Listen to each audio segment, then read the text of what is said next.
बिस्मिल्लाहिर्रहमानिर्रहीम। अस्सलाम वालेकुम दोस्तों, कैसे हैं आप सब लोग। उम्मीद करती हूँ खैरियत से होंगे।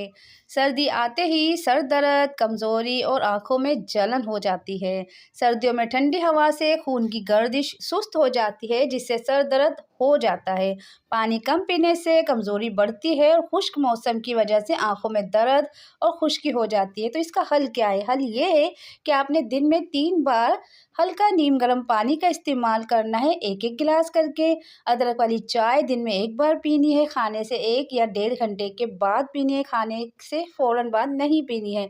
बादाम और अखरोट या कोई से मिनट्स आप ले सकते हैं दिन में 1 बार।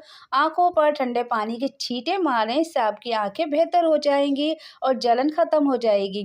मज़ीद सेहतमंद टिप्स हासिल करने के लिए मेरे चैनल नयनतारा हेल्थ को सब्सक्राइब करना हरगिज़ ना भूलें। तो मिलते हैं नेक्स्ट वीडियो में, उस वक्त तक के लिए दे मुझे इजाज़त। अल्लाह हाफिज़।